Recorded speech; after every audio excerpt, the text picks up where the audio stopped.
참예수님 최왕진 라파엘 신부입니다. 지난주에 이어서 두 번째 여러분들 만나 뵙게 됐는데요. 두 번째라고 하니까 좀 익숙해진 것 같아서 참 반갑습니다. 먼저 기도하고 시작하도록 하겠습니다. 성부와 성자와 성령의 이름으로 아멘. 영광이 성부와 성자와 성령께 처음과 같이 이제와 항상 영원히 아멘. 성부와 성자와 성령의 이름으로 아멘. 지난주에 제가 여러분에게 성경을 자주 긋자고 했죠. 매우 중요합니다. 우리가 신앙생활하면서 기도의 처음과 끝에 성호를 긋죠. 미사할 때도 성호를 긋죠. 성호를 긋는다는 행위는 우리가 하느님께 듣는 마음으로 머무는 준비를 하는 것을 담고 있기 때문에 매우 중요합니다. 성호를 긋는 순간 하느님께서 함께 하십니다. 때로는 의식하지 못하고 성호만 그을 때도 있죠. 괜찮아요. 내가 할 수 있다면 의식해서 하는 게 좋죠. 그러나 그럴 수 없다면 그냥 손으로만 그어도 상관없어요. 긋는 순간 내 머리와 가슴과 온몸이 하느님을 향해 있고 하느님께서 나와 함께 하심을 내가 느끼기 때문입니다. 하느님께서는 늘 우리와 함께 하십니다. 중요한 건 내가 하느님을 느끼는 거죠. 성호를 긋는 순간, 기도하는 순간, 미사 안에 머무는 순간, 말씀을 묵상하는 순간 우리는 하느님 안에 머물게 되니까 자꾸만 성호를 그으세요. 그리고 어떤 마음을 청한다? 제가 지난주에 계속 강조했죠. 듣는 마음을 청해야 합니다. 듣는 마음이란 무엇인가? 하느님과 함께하는 거죠. 이 순간 내 생각과 내 느낌과 내 모든 것을 하느님께 드립니다. 그러니 함께해 주십시오 하는 마음으로, 듣는 마음으로 내가 살아갈 때 하느님께서 나와 함께 하십니다. 사실 저는 라파엘 신부인데요.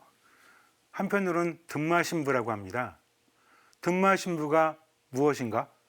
제가 예전에 일산에 있는 한 성당으로 강의를 갔는데 강의가 끝난 다음에 어떤 신자분이 오시더니 너무 반갑게 맞아주시는 거예요. 그러면서 하시는 말씀이 든마 신부님 그래요. 처음에는 기분이 좀 나빴습니다. 왜냐하면 든마라는 것은 좀 어감이 이상하잖아요. 무슨 마 그러면 좀 안 좋잖아요. 악마도 무슨 마니까. 그래서 물었어요. 든마가 뭐예요? 그랬더니 그분이 말씀하시기를 신부님은 강의할 때 또 강론할 때 한 번도 빠지지 않고 듣는 마음을 말씀하시잖아요. 그러니까 든마 신부 아니세요? 그때 알았어요. 처음에는 좀 기분이 이상했지만 풀이를 듣는 순간 좋다. 듣는 마음이 제일 중요하니까.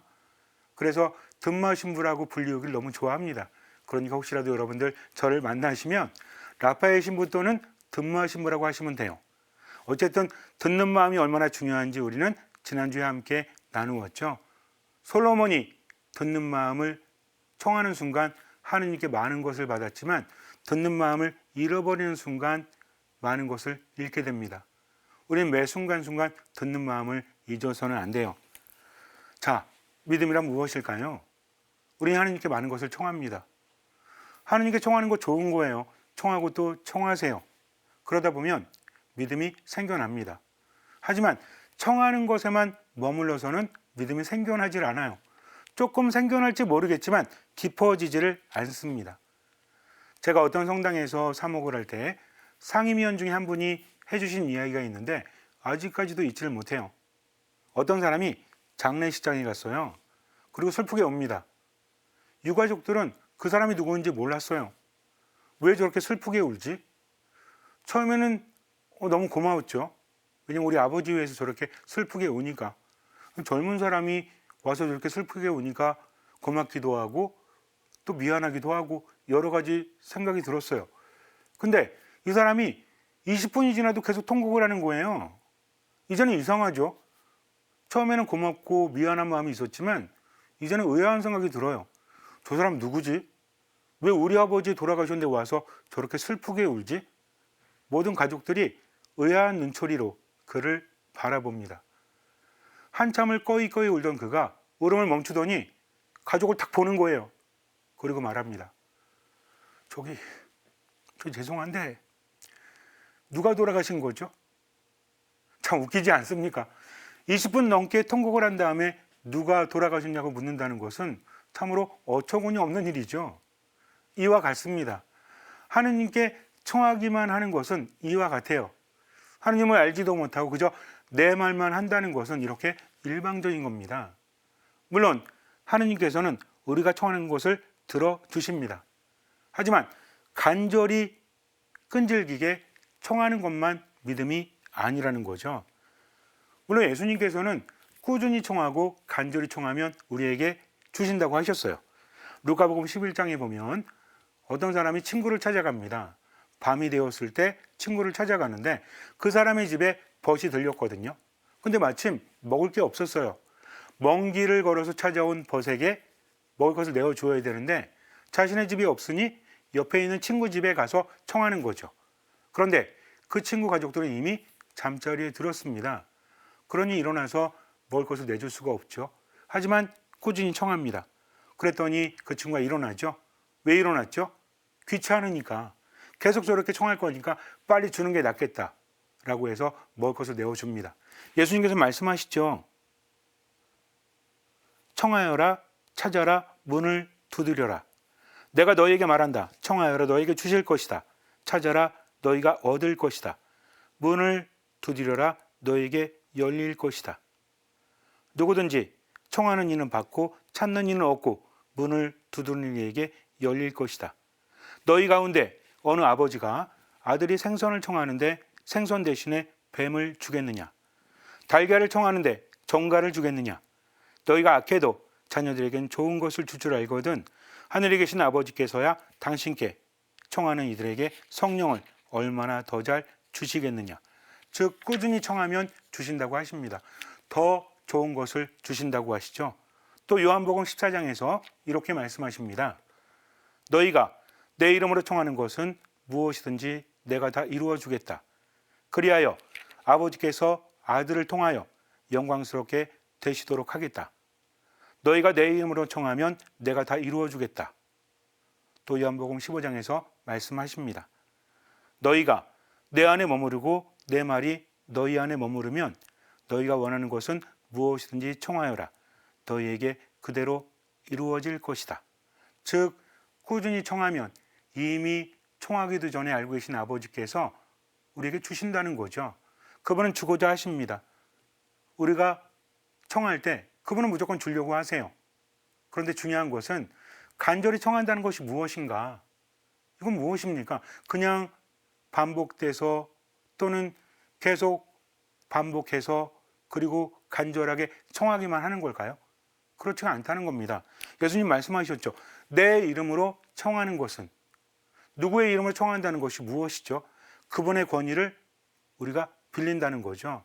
우리는 모든 기도 끝에 우리 주 예수 그리스도를 통하여 비나이다. 아멘 하고 기도하죠. 예수님을 통해서 우리가 하나님께 청한다는 겁니다. 예수님께서는 값을 치르셨죠. 세상에 오셔서 고난을 받으시고 십자가에서 돌아가시고 죽으셨습니다. 그 공로로서 우리가 하느님께 청할 때 하느님께서 우리에게 주신다는 거죠. 그런데 이것은 또 하나 의미하죠. 그분의 이름으로 청한다는 것은 그분 안에 속해 있다는 겁니다. 단순히 이름만 빌어서 청하는 것이 아니라 그분의 이름 아래 우리가 모여 든다는 얘기죠. 그분의 말씀을 듣고 그 말씀을 따른다는 겁니다. 또 그분의 말씀이 우리 안에 머무를 때, 우리가 예수님 안에 머물고 예수님 말씀이 우리 안에 머무를 때, 우리가 그 말씀을 듣고 실천할 때 내가 바라는 것이 이루어진다는 거죠. 그래서 간절히 청한다는 것은 반복해서 청한다는 것을 의미하는 것이 아니라 간절한 마음으로 그분의 말씀을 듣고 청하는 거죠. 그래서 뭐라고 합니까? 그분의 이름으로 청하되 끝에 뭘 붙이죠? 우리 주 예수 그리스도를 통하여 비나이다. 끝나는 게 아니라 아멘이라고 하죠. 아멘이 무엇입니까? 당신의 뜻대로 이루어지소서.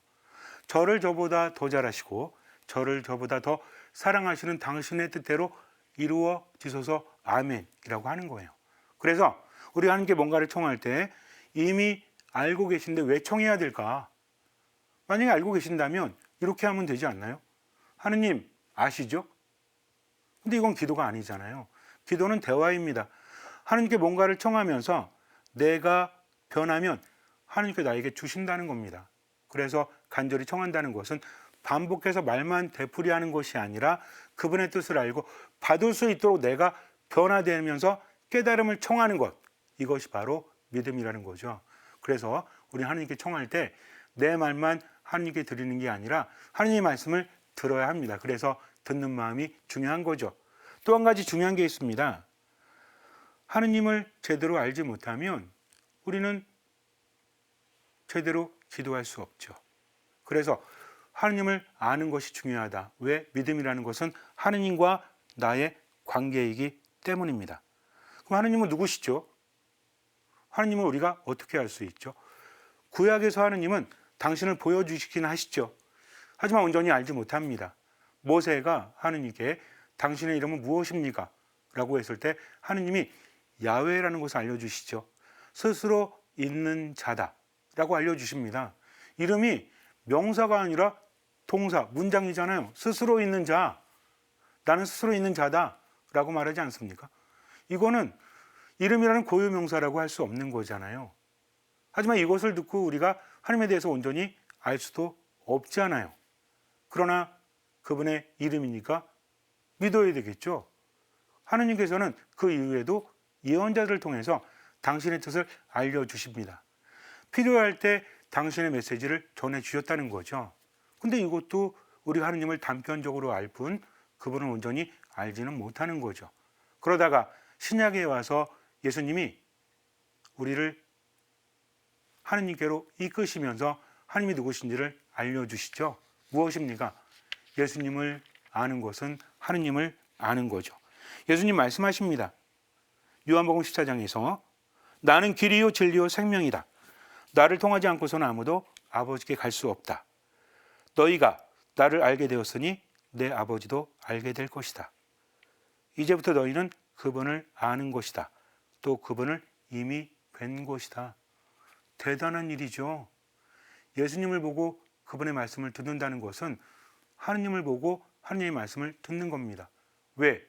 예수 그리스도께서 하느님이시기 때문이죠. 즉 예수님께서 세상에 온 것은 단순히 인간을 구원하시기 위해서, 물론 구원이란 건 단순한 게 아닙니다. 함께 살기 위해서 세상에 오셨다는 거죠. 임마누엘 하느님, 하느님께서 우리와 함께 계신다. 하느님께서 우리와 함께 사신다. 즉 우리는 예수님과 함께 살면서 하느님과 함께 사는 겁니다. 그분의 말씀을 믿고 그 말씀을 따르면 우리는 하느님 안에 머물게 된다는 거죠. 그래서 우리는 하나님을 알기 위해서 예수님을 알아야 돼요. 예수님을 아는 만큼 기도가 달라질 수밖에 없어요. 인간의 대화도 그렇잖아요. 서로 서먹서먹하면 할 얘기가 별로 없죠. 그러나 관계가 깊어질수록, 친밀해질수록 대화가 달라지지 않습니까? 내가 너를 알고 네가 나를 알고, 대화만 깊어지는 게 아니라 관계가 깊어질 수밖에 없다는 겁니다. 즉 하나님을 알면 알수록 우리가 하나님을 사랑하게 되고 그분을 따를 수밖에 없다. 믿음이라는 것은 구원받기 위해서, 벌받지 않기 위해서 하나님의 말씀을 따르는 것이 아니라 그분을 알게 되니 사랑할 수밖에 없다는 거죠. 그래서 하나님을 알아야 합니다. 하나님을 알수록 믿음은 깊어지니까.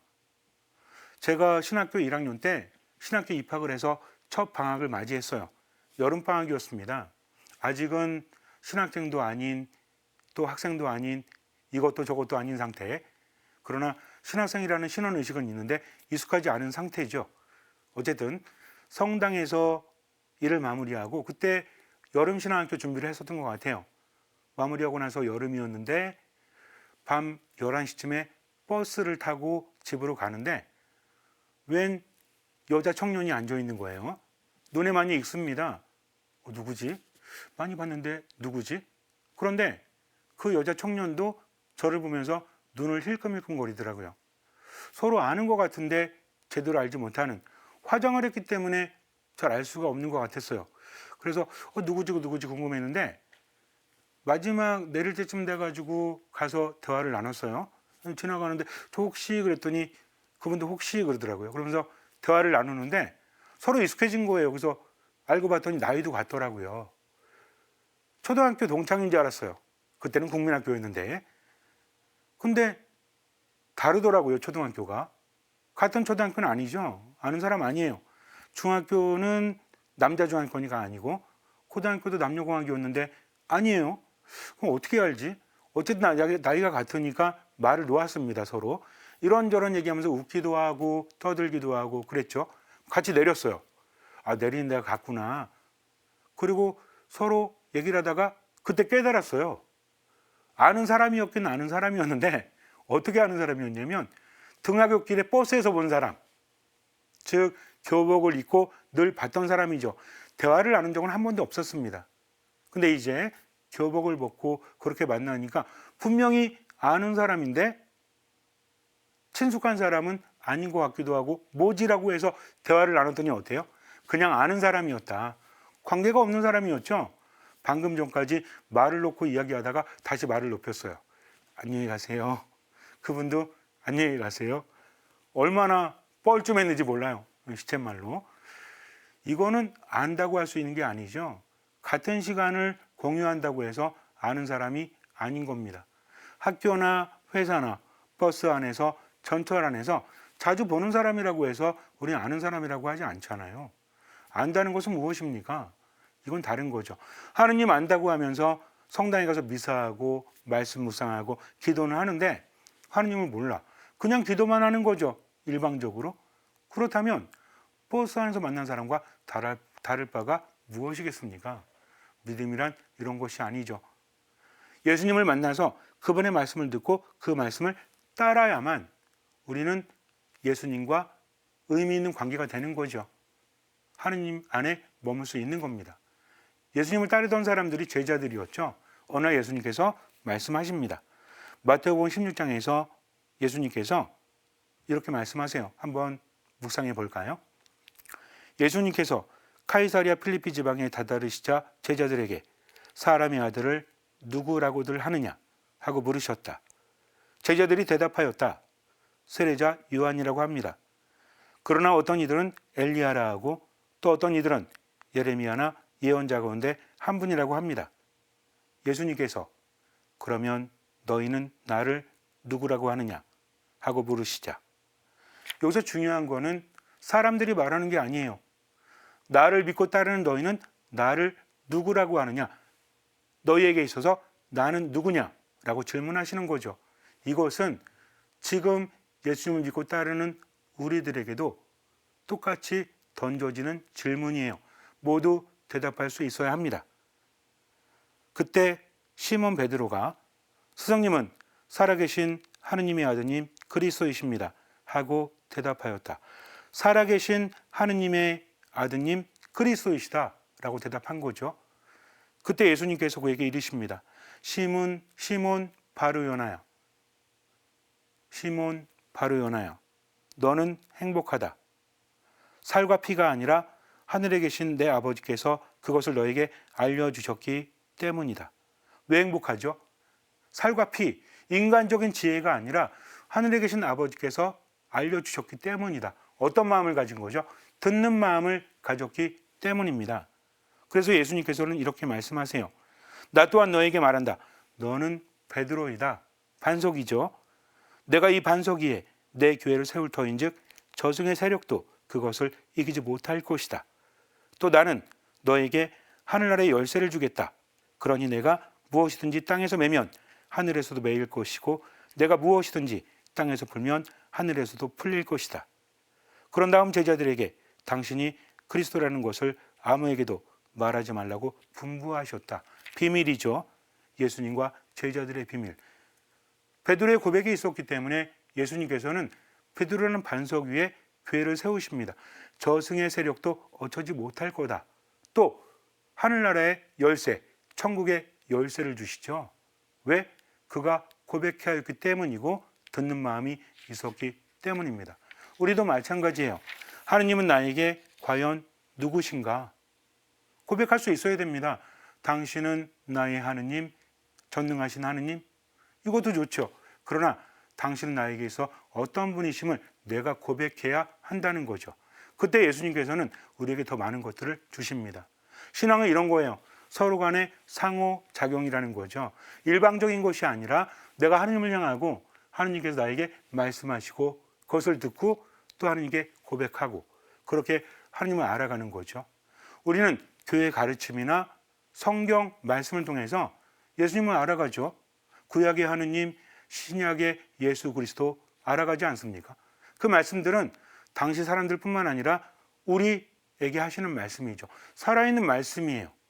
그래서 우리는 뭐라고 하죠? 말씀이라고 하잖아요. 그냥 글이라고 하지 않습니다. 말씀은 살아있고 힘이 있기 때문에 내 안에 들어와서 활동하십니다.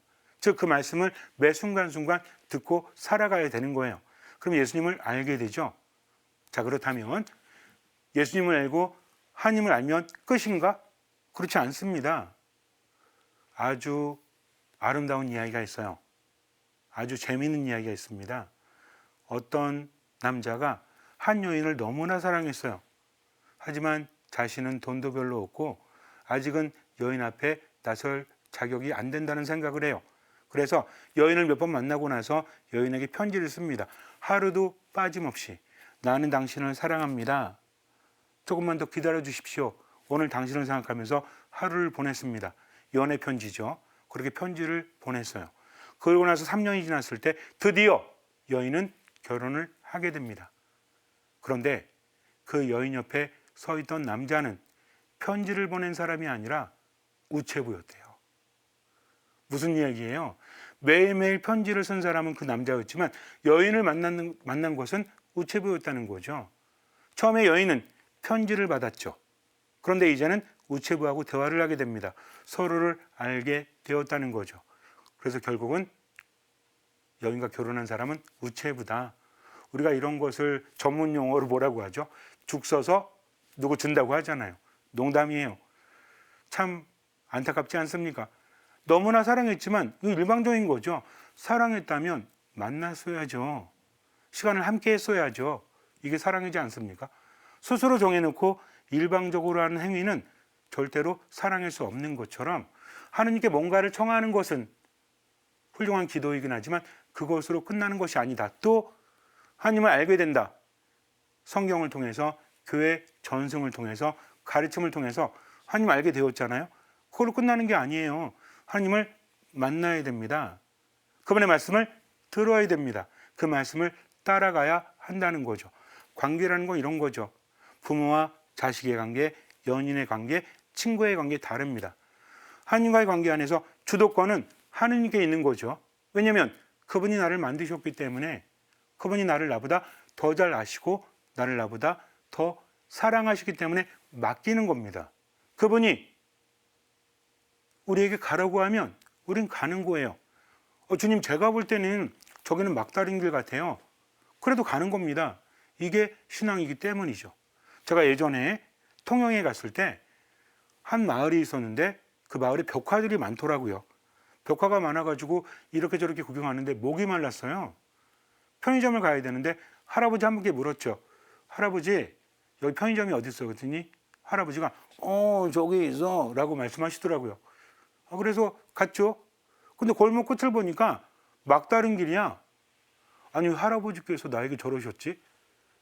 좀 의아했어요. 옆에 할머니가 계시더라고요. 그래서 할머니께 여쭤봤죠. 할머니, 여기 편의점이 어디 있어요? 그랬더니 할머니가 할머니 저기 편의점 저기 있어 라고 말씀하시더라고요. 할아버지랑 똑같아. 근데 보니까 막다른 길이거든. 여기는 어르신들이 왜 그러시지? 외지 사람을 놀리시나? 좀 지나가는데 조금 젊은 아줌마가 있더라고요. 아줌마께 제가 아주머니께 여쭤봤어요. 여기 편의점 어디 있어요? 그랬더니 저기로 가면 있대요. 똑같이 가리킵니다. 이제는 이상한 거죠. 할아버지도 할머니도 아주머니도 그렇게 말을 하니까 그래 한번 가보자. 갔어요. 그랬더니 옆으로 길이 있더라고요. 멀리서 보니까 좁은 골목에 벽화가 그려져 있기 때문에 그 길이 안 보였던 거죠. 근데 가니까 어때요? 길이 있었다는 겁니다. 하나님의 말씀은 더해요. 이게 너무나 흐려가지고 안 보여. 정말 이 말씀을 따라가면 내가 살 수 있을까? 내 길을 찾을 수 있을까? 내 마음이 이렇게 힘든데 힘내서 살아가시라고 하는데 살아가야 될까? 내가 원한이 너무나 커서 너무나 화가 나고 너무나 힘든데 내 인생 이미 나이도 많고 이미 실패했는데 그래도 희망이 있을까? 오늘 살아가시라고 합니다. 저 왼수 같은 인간을 어떻게 사랑할 수 있지? 라고 생각하는데 사랑하라고 하십니다. 왜 해야 되죠? 그게 가능하니까? 인간에겐 불가능하지만 하느님께는 가능하기 때문에 맡기는 겁니다. 이게 신앙이라는 거죠. 내 뜻과 다르다고 할지라도 하느님께 맡기는 것. 그렇기 때문에 우리는 어떻게 기도해요? 우리 주 예수 그리스도를 통하여 비나이다 아멘 하고 기도하는 겁니다. 아멘이라는 것은 당신의 뜻대로 이루어지소서 맡기는 거죠. 그리고 얼마만큼? 할 수 있는 만큼, 또 보이는 만큼. 할 수 있다는 것은 내 능력이에요. 보이는 것은 그분이 보여주시는 만큼. 왜? 말씀은 내 발에 등불이니까 요만큼만 보여주십니다. 그만큼만 보고 따라가면 돼요. 나머지는 맡기는 겁니다. 이게 바로 믿음이라는 거죠. 그래서 인간적인 생각이나 기본은 내려놓고 하느님의 말씀을 따라서 지금만 살아간다. 할 수 있는 만큼, 보이는 만큼만. 이렇게 하시면 돼요. 어쨌든지 간에 이제 예수님께 고백을 한 베드로는 칭찬을 받죠. 엄청난 것을 받게 됩니다. 그걸로 끝난 게 아니었어요. 그 다음에 마태복음 16장을 보면 또 이렇게 말해요. 예수님께서 비밀로 하라고 하시면서 당신의 비밀을 알려주십니다. 제자들에게. 그때부터 예수님께서는 당신이 반드시 예루살렘에 가시어 원로들과 수석 사제들과 율법학자들에게 많은 고난을 받고 죽임을 당하셨다가 사흘날에 되살아나셔야 한다는 것을 제자들에게 밝히기 시작하셨다. 순환과 죽음과 부활의 신비, 메시아의 비밀에 대해서 제자들에게 알려주시는 거죠. 왜? 제자들은 운명 공동체요. 당신을 따르는 이들이기 때문에 그래서 예수님께서는 말씀하시는 겁니다. 근데 이때 베드로가 예수님을 꼭 붙들고 반박하기 시작하였다. 맙소사 주님, 그런 일은 주님께 결코 일어나지 않을 것입니다. 너무 당연하죠. 예수님께서 순환당하시고 죽으신다고 하는데 어떻게 찬송할 수 있겠습니까? 제자라면 당연히 안 됩니다. 그런 일은 결코 일어나지 않을 것입니다. 저희들이 가만히 있지 않을 겁니다. 당연하지 않습니까? 그때 예수님께서 뭐라고 하시죠? 역시 베드로 너뿐이 없어. 너야말로 내 수제자다. 나를 생각하는구나. 라고 하십니까? 그렇지 않습니다. 예수님 말씀하십니다. 예수님께서는 돌아서서 베드로에게 말씀하셨다. 사탄아, 내게서 물러가라.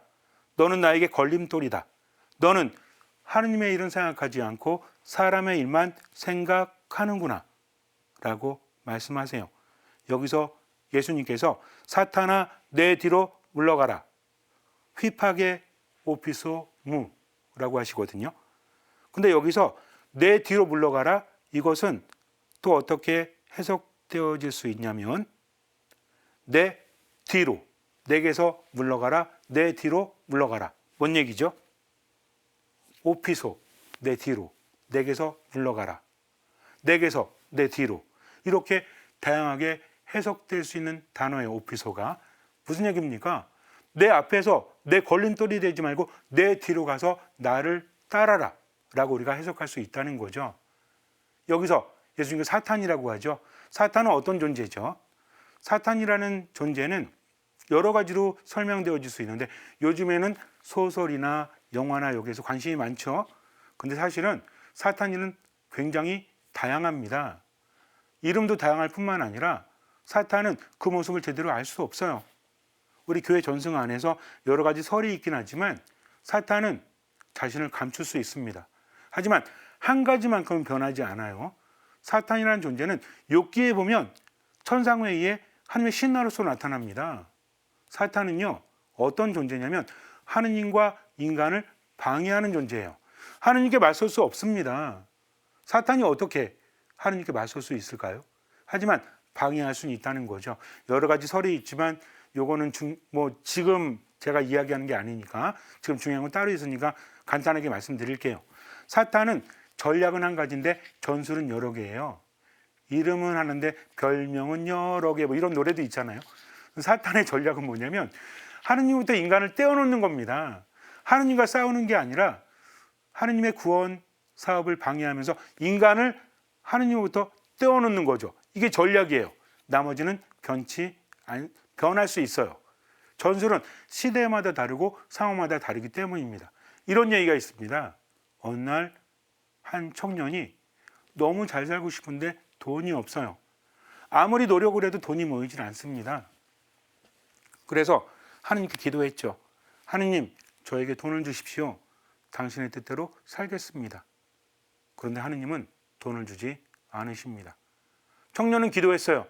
하느님 말고 다른 분이라도 좋으니 제 말을 들어주십시오. 저에게 돈을 주십시오. 그랬더니 갑자기 어떤 신비스러운 존재가 뻥 하더니 눈앞에 나타납니다. 그가 말해요. 내가 너의 소원을 들어주겠다. 누구십니까? 그건 중요하지 않아. 내가 누군지가 중요하니 너의 소원을 들어준다는 게 중요하지. 그렇습니까? 그러면 저에게 돈을 주십시오. 얼마든지 줄게. 얼마를 원해? 10억을 주십시오. 그래? 그래, 10억을 줄게.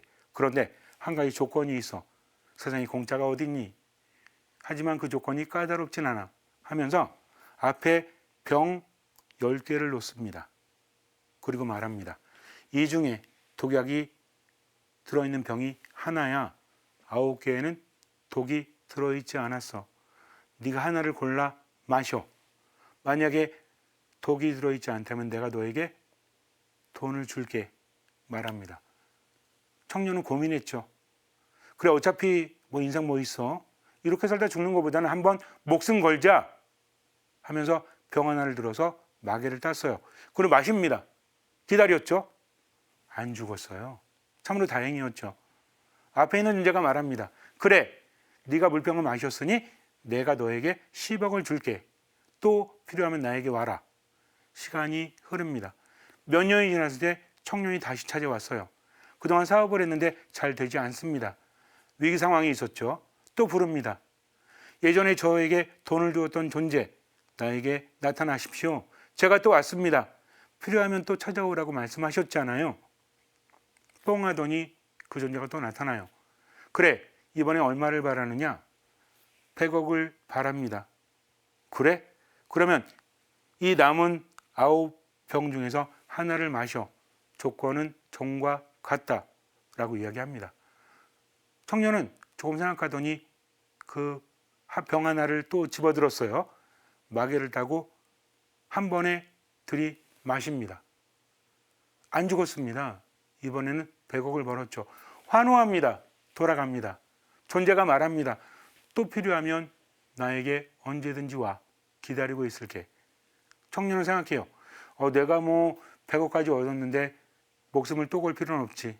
다시는 안 찾아올래 하면서 떠났어요.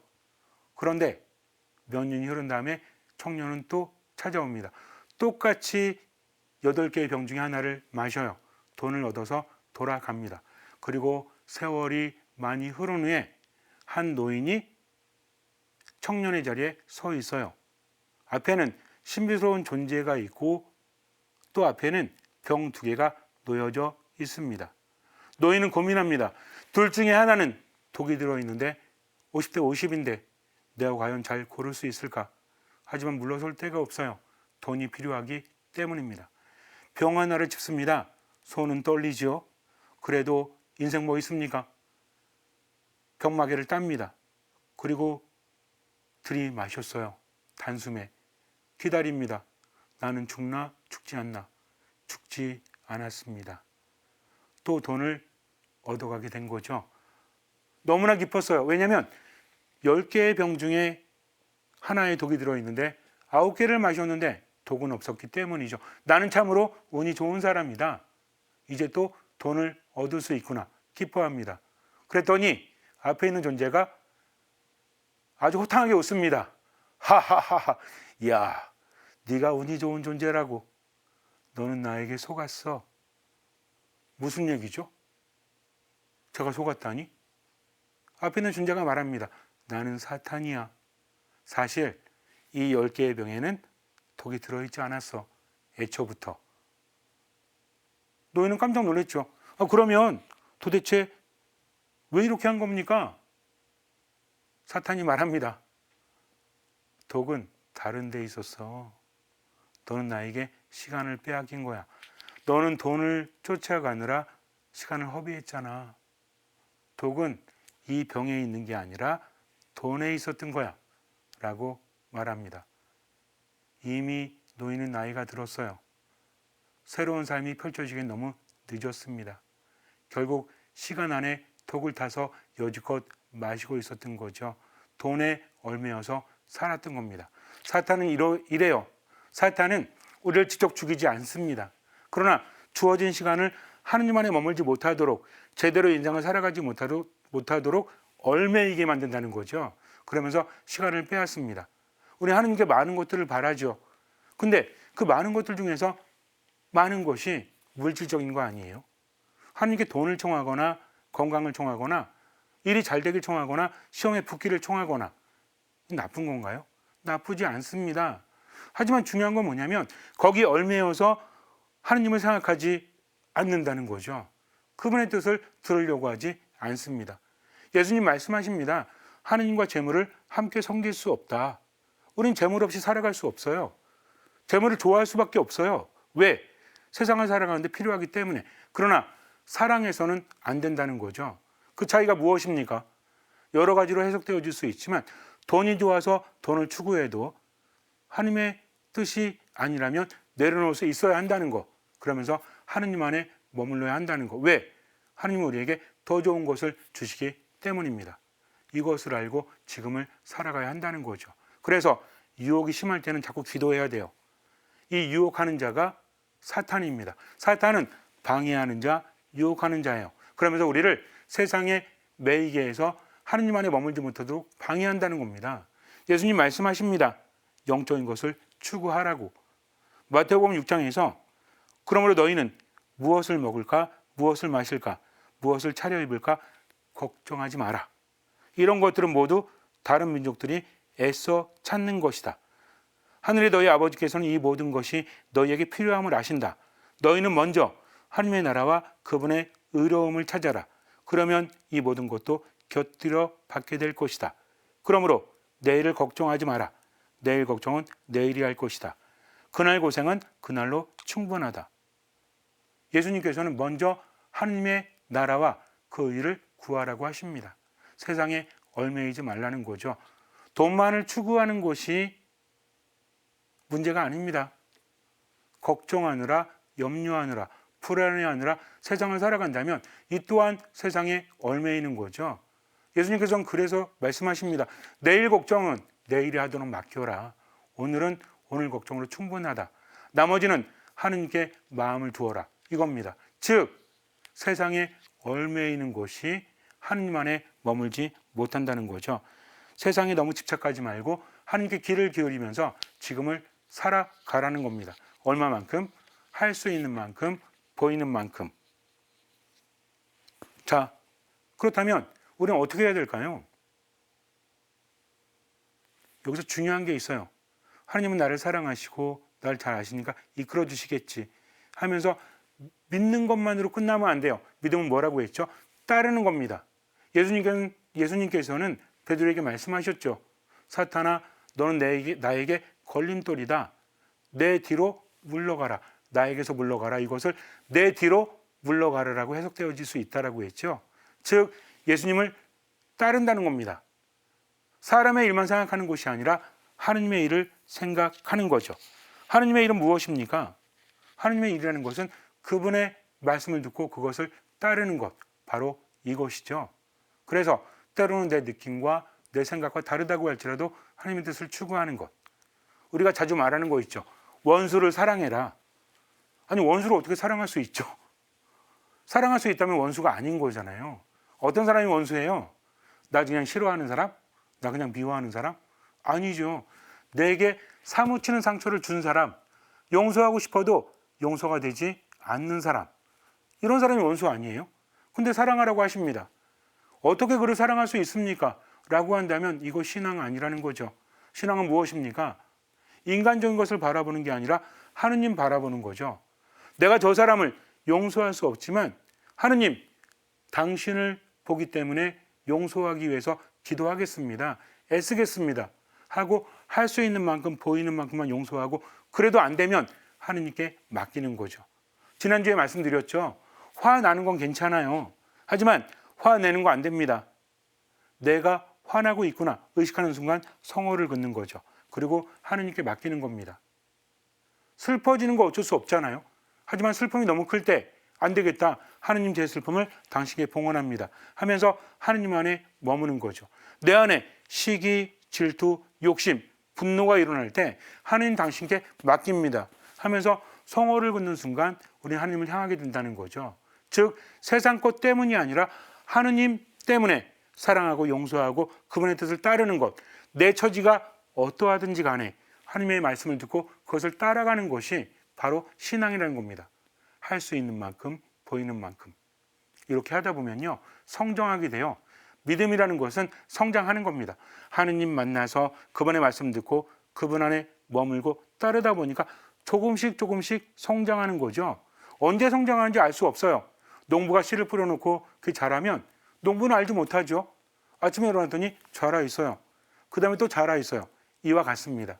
즉 내가 할 수 있는 만큼 보이는 만큼 하느님 안에 머물고 그분의 말씀을 듣고 따르다 보면 그러면 그 믿음이 자라나는 거죠. 믿음이 자라면 하느님의 기적도 커질 수밖에 없습니다. 자, 여기서 중요한 게 있습니다. 그렇다면 어떻게 해야 될까? 한 번 기도해서 되는 게 아닙니다.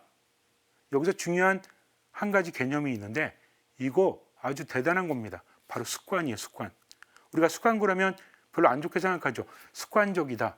습관은 나쁠 수도 있고 좋을 수도 있어요. 습관은 익숙해지는 겁니다. 자꾸 하다 보면 그 몸에 배고 정신에 배고 마음에 배는 거죠. 습관이라는 건 나쁜 게 아니에요.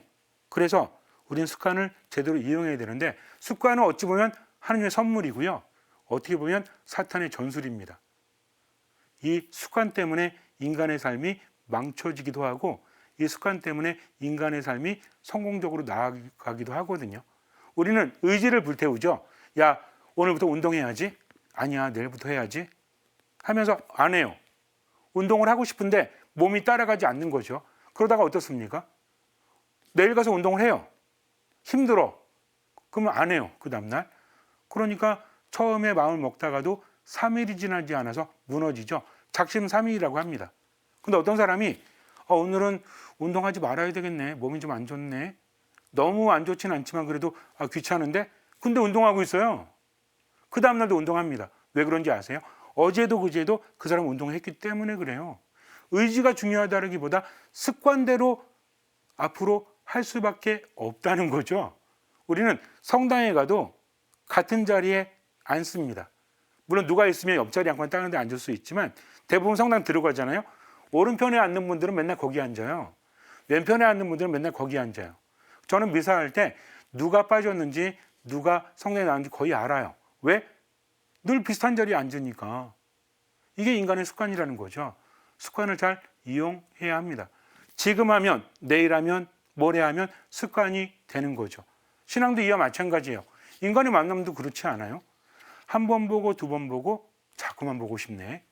그러다가 자꾸 만나면 서로의 관계가 깊어지게 되는 것처럼 하느님과의 믿음 관계도 자꾸 습관을 들여야 합니다. 믿음의 습관이 없는데 믿음이 자라난다? 말이 안 되죠. 어떤 사람이 영성이 깊다, 믿음이 깊다.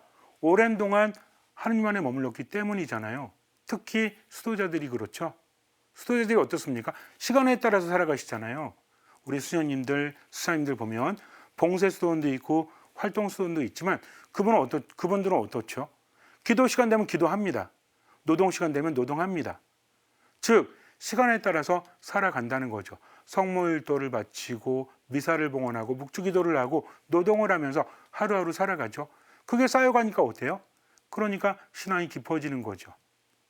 우리 성인들을 보면 수도자들이 많아요. 순교자들도 수도자들이 많죠. 신부님도 있고 평신도들도 많이 있지만 수도자들이 자주 그래요. 왜냐하면 이미 하느님 안에 그렇게 습관으로 머물기 때문입니다. 습관적인 건 안 좋지만 습관은 나쁜 것이 아니에요. 그래서 습관을 우리가 잘 활용할 수 있어야 합니다. 그렇다면 어떻게 좋은 습관을 들일까?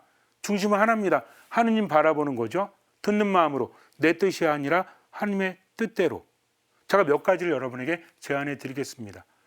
일단 말의 습관을 들이도록 하세요. 어떤 말을 할 때 사람은 살리는 말을 하십시오. 죽이는 말 하지 마세요. 왜? 죽이는 말은 아무 의미 없어요. 어떤 사람을 욕하거나 안 좋은 말을 하면 내 안에도 안 좋은 것이 남기 때문에, 물론 우리는 감정에 따라 살아갈 수밖에 없기 때문에 의식하지 못하는 사이에 나쁜 말을 할 수 있어요. 하지만 깨닫는 순간 성호를 긋는다. 그리고 말을 바꾸는 거죠. 죽이는 말에다가 어떻게 해요? 살리는 말. 야, 너 왜 그럴 수도 있지 뭐. 그래, 뭐 나도 그런데. 라고 하면서 말을 바꾸세요. 왜 그런지 아십니까? 화났을 때 화나는 말 하잖아요. 더 화나요. 슬펐을 때 슬퍼하는 말을 내가 하잖아요. 그럼 더 슬퍼집니다. 이렇게 말에는 힘이 있어요. 비록 내 마음에는 분노가 가득하고 우울함이 있다고 할지라도 그래, 괜찮아. 하나님께서 함께 하시잖아. 내가 너를 용서할게, 이해할게 하고 내가 말하는 순간 그 사람만 치유되는 것이 아니라 나도 치유됩니다. 그러니까 얼마만큼 할 수 있는 만큼, 얼마만큼 보이는 만큼 사람을 살리는 말을 하세요. 그리고 생각도 바꿔야 돼요. 생각도 습관적이거든요. 안 좋은 생각을 하는 사람은 어떤 안 좋은 일이 있기 때문에 안 좋은 생각을 해요, 처음에는. 그런데 시간이 흐르죠. 안 좋은 생각만 하다 보니까 모든 것이 안 좋게 생각이 돼요. 그러니까 생각도 습관입니다. 바꾸기 위해서 어떻게 해야 되죠? 여태까지 몇십 년 동안 안 좋은 생각만 했잖아. 두려움, 불안, 분노? 이걸 바꾸는 거죠, 생각을. 하느님께서 함께 하시니까 잘 될 거야. 그래, 최선을 다하자. 화이팅! 하느님 저와 함께 하십시오. 하면서 생각도 기도로 바꾸는 거죠. 이때도 성호를 그으세요. 말을 바꿀 때도 성호를 긋고 생각을 바꿀 때도 성호를 긋습니다. 중요한 게 뭐냐면 알아차림이에요. 내가 나쁜 말을 하는구나. 내가 나쁜 생각을 하는구나. 알아차렸잖아요. 그럼 성호를 그으세요. 그럼 성호가 힘이 있어지는 거죠. 나중에는 성호를 긋는 순간 모든 게 바뀌기도 합니다. 그러니까 말과 생각을 하느님께로 살리는 말과 긍정적인 생각. 그 다음에 감정도 마찬가지예요. 너무나 화가 난다, 너무나 슬프다, 너무나 우울하다 라고 느낄 때 기도의 기회로 삼으십시오. 주님, 제가 화가 납니다. 주님, 제가 슬픕니다. 주님, 제가 우울합니다. 짜증 납니다. 이 순간을 당신께 봉헌합니다. 하면서 부정적인 감정의 순간을 기도의 기회로 바꿔라. 화살 기도를 자주 하라는 거죠. 그리고 또 적극적인 제안 두 가지 합니다. 지금 이거는 말과 생각과 감정을 하느님께 돌리는 평상시에 나의 삶의 자세고요. 이제 구체적으로 해야 될 게 있어요. 뭐냐면 첫 번째는 하느님 자주 만나세요. 미사 안에 자주 머무세요. 미사 열심히 하세요. 주일 미사뿐만 아니라 평일 미사도 시간 되면 하세요. 그리고 말씀 묵상 자주 하세요. 구약 신약 어디서부터 해야 될지 모르겠다 하시면 복음부터 해도 좋고요. 한 가지 팁을 드리자면 매일 미사, 독서하고 복음을 꾸준히 읽고 묵상하시잖아요. 이 연결이 됩니다. 그러니까 매일 조금이라도 말씀을 가까이 한다. 요거를 하시기 바래요. 두 번째는 뭐냐면 그냥 웃으세요. 웃으세요. 웃으면 너무 좋습니다. 우리가 웃을 때 스트레스 반응과 자율신경계 서로 관계가 있거든요. 그래서 스트레스를 받으면 교감신경이 활성화되죠. 심박수가 증가하거나 혈압이 상승하거나 근육이 긴장됩니다. 또 코르티솔, 이 분노 호르몬이라고 하죠. 이게 나와요. 몸도 망가지고 마음도 망가집니다. 근데 웃기는 게 뭔지 아십니까? 인간은 두 가지를 함께 할 수 없대요. 멀티태스킹이 안 된다고 합니다. 물론 우리 자매님들은 그렇게 말하죠. 남자들은 둔해서 안 되지만 여자들은 한꺼번에 많은 것을 한다라고 하는데 그렇지가 않대요. 그거는 스위치 온오프를 잘하는 거예요. 여기 신경을 썼다가 저기 신경을 썼다가 멈췄다가 다시 관심을 바꾸고 이걸 자매님들이 잘하시는 거죠. 비교적 남자들이 못하는 거고. 그래서 실제로 실험을 했는데 웃는 얼굴로 우리가 보통 이런 말이 있잖아요. 웃는 얼굴에 침 못 뱉는다라고 하는데 이게 반대로 웃는 얼굴로 부정적인 감정을 표현하기 힘들대요. 예를 들어서 난 슬퍼 죽겠다, 너 미워 죽겠다를 한번 웃으면서 해보세요. 예를 들어서 이 연필 같은 거 있죠. 볼펜, 연필은 좀 그렇고 볼펜 같은 거를 입에 이렇게 뭅니다. 그러면은 웃는 표정이 되잖아요. 그리고 안 좋은 말이 잘 안 돼요. 이게 웃으면서 하면 잘 안 돼요. 볼펜을 입에 물지 않더라도 나는 힘들어 죽겠다. 안 돼요. 안 돼요. 해보세요. 눈과 입을 가까이 하면서 근데 이건 돼요. 난 행복해. 난 즐거워. 난 감사해. 즉 얼굴 표정을 바꾸면서 감정이 달라질 수 있다는 거죠. 얼굴은 뭡니까? 얼을 담는 굴이라고 하죠. 얼굴 관리부터 잘하세요. 그러면 이뻐집니다. 웃는 얼굴이 몇 배나 이쁘다라고 하죠. 그래서 자꾸 웃어야 돼요. 웃으면 코르티솔이 감소가 돼요. 화가 나는 게 가라앉는다는 거죠. 한번 화가 나잖아요. 그럼 어떻게 되는지 아세요? 스트레스 물질이 나와가지고 이게 몇 시간 동안 몸을 망가뜨린다고 합니다. 계속 남아서 화를 내는 순간뿐만이 아니라 그 이후에도 안 좋아진다는 거죠. 근데 웃으면 이런 것들이 많이 좋아진다고 하죠. 그래서 웃음 치료도 있잖아요. 보통 천병 같은 데 가면 한강이라든지 이런 데 천병 같은 데 가면 사람들이 막 웃고 있어요. 단체로. 물어봤습니다. 왜 이렇게 웃으십니까? 웃음 치료래요. 웃으면서 좋은 것들이 있으니까. 근데 우리는 이게 좀 쉽지 않죠? 웃는다는 게 쉽지 않아요. 어릴 때는 자주 웃었는데 나이가 들면서 웃음을 자꾸만 잃어버리고 잊고 있잖아요. 억지로라도 웃으세요. 웃을 때는 엔돌핀이 증가된다고 합니다. 엔돌핀 아시죠? 행복 호르몬이라고 하잖아요. 그래서 기분이 좋아지는 거죠. 심장박동이 안정화된대요. 그래서 스트레스 저항력이 높아지니까 면역력도 증가할 수밖에 없죠. 그러니까 자꾸 웃어야 됩니다. 이렇게 말하면 많은 분들이 그래요. 어떻게 억지로 웃습니까? 억지로 한다면 이거 해보세요. 하느님 감사합니다. 하느님 감사합니다. 하느님 감사합니다. 아까 말했죠? 말과 감정은 서로 분리되지 못한다. 말을 따라간다. 그러니까 그냥 웃지 말고 하느님 감사합니다 하면 저절로 웃어져요. 박장대소는 아니더라도 이건 할 수 있잖아요. 그러니까 여러분들 매 순간순간 성어 그으면서 하느님 감사합니다 하시면 됩니다. 잠시 눈을 감으세요. 하느님을 아는 게 중요합니다. 하느님은 나보다 더 잘 아시고 나를 나보다 더 사랑하는 분이죠. 그러니 하느님께 모든 것을 맡기고 말씀을 따라서 지금을 살아가십시오. 미사 말씀 기도 안에서 듣는 마음으로 내 생각, 내 말, 내 행동, 내 감정도 하느님께 맡기고 자꾸 웃으세요. 힘들 때는 성호를 그으면서 화살기도의 기회로 삼으십시오. 그리고 하느님 믿고 지금을 살아가십시오. 하느님 뜻대로 할 수 있는 만큼 보이는 만큼 나머지는 맡기면 돼요. 그렇게 오늘만 살아가세요. 세상에 얽매이지 마십시오. 사람의 일이 아니라 하느님의 일을 먼저 생각하고 그렇게 하느님 안에서 지금을 살아가십시오. 나머지는 무조건 맡기십시오. 듣는 마음으로. 주님께서는 그 믿음을 보시고 그 삶에 놀라운 기적을 일으켜 주실 것입니다. 아멘.